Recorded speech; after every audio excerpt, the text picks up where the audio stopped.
Vous aimez les symbiotes et moi aussi, donc il est temps de faire une vidéo sur Toxin, un personnage que j'aimais beaucoup il y a quelques années. Découvrons tout de suite les origines du fils de Carnage.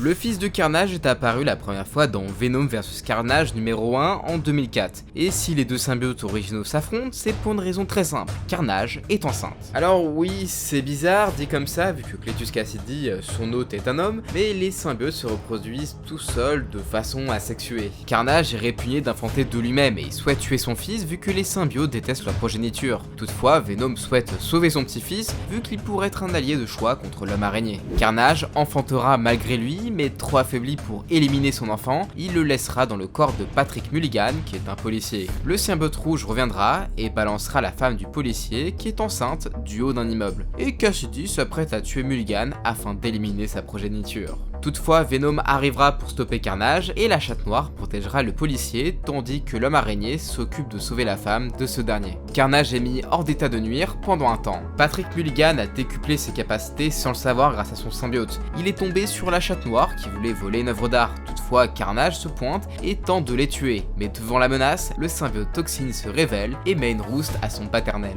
Patrick souhaite tuer Carnage avant que ce dernier s'en prenne à sa famille. Toxin est bien plus fort et le policier prend l'avantage.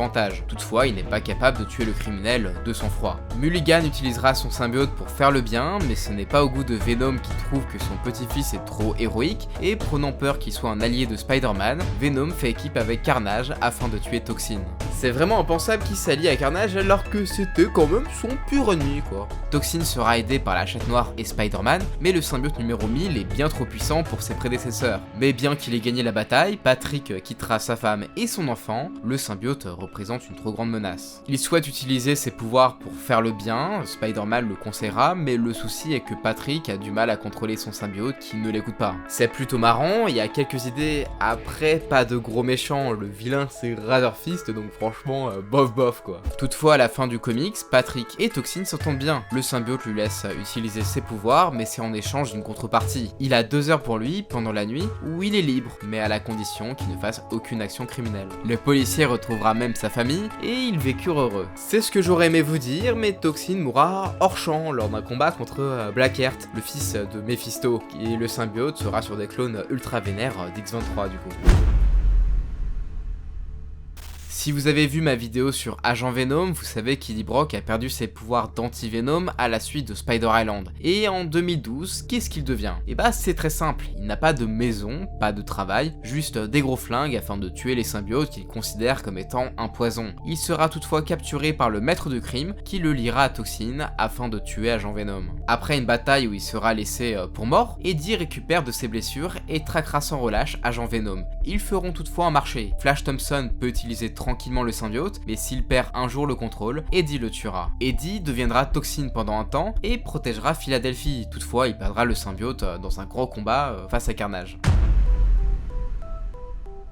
Alors, pour la partie pouvoir, ça va être assez bref quand même. Toxin, c'était le 1000e symbiote de sa lignée, Venom était le 998 et Carnage était le 999. Et plus un symbiote a un numéro élevé, plus il est puissant. Et à l'époque, c'était le symbiote ultime. Il a toutes les capacités de base des symbiotes, mais en version beaucoup plus vénère. Si vous souhaitez avoir une liste entière, je vous recommande ma vidéo sur Venom.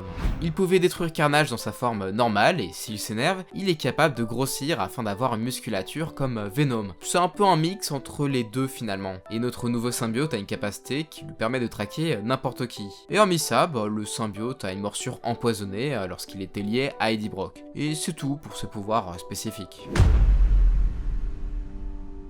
C'est triste à dire, mais pour moi, Toxin est le symbiote le plus oubliable et je vais vous expliquer tout ça. Il apparaît dans très peu de comics, bon, ça c'est un fait, mais en vrai, le personnage n'est pas très intéressant. L'idée d'avoir un symbiote du bon côté peut être bonne, qu'on pouvait penser qu'à l'époque, Venom et Carnage étaient tous les deux des vilains, mais en réalité, Venom est déjà un anti-héros qui protège les innocents et tue des criminels. Venom fait déjà le bien en quelque sorte, et cette histoire est très bizarre vu qu'il a fait une trêve avec Spider-Man, donc ils ne sont plus vraiment ennemis en fait. Et en vrai, Patrick Mulligan est insipide, il n'a pas de charisme, il n'est pas intéressant, et il n'est pas badass non plus. Dans son histoire en solo, ses difficultés sont liées à son propre symbiote et à Razorfist qui joue le rôle d'antagoniste. Ouais allez, mais honnêtement, qui en a quelque chose à foutre de ce méchant? Et d'ailleurs, la seule particularité de Toxin, de son hôte, c'est qu'il est gentil, et désolé de dire ça, mais si être gentil c'est ta seule qualité, tu vas pas aller très loin dans la vie quoi. D'ailleurs, Toxin, c'est le père de Nelson, non? En fait, il est parti à un moment et on l'a plus jamais revu. Marvel l'a oublié pendant 5 ans minimum. Personne lui a fait aucune référence, et tout ça pour qu'il meure hors champ. Le personnage est utilisé comme étant un symbiote remplaçant pour Eddie Brock, vu que en fait Venom est déjà utilisé par Flash Thompson, vu qu'il était à l'époque en agent Venom en fait.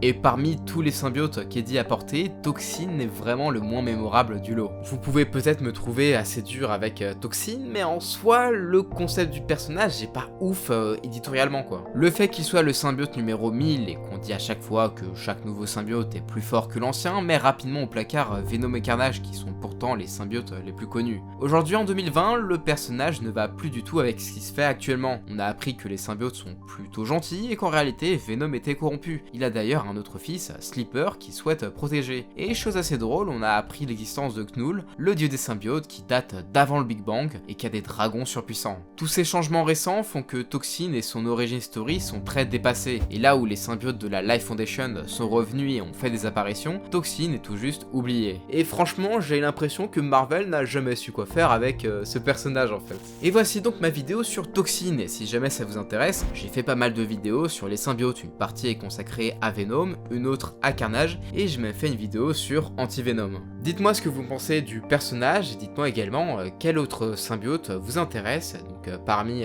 Knull qui est le dieu des symbiotes, hybride, une fusion entre Synglintar, ou encore une vidéo sur l'agent Venom. Abonnez-vous pour ne pas louper la prochaine vidéo, et je vous dis à la prochaine, ciao!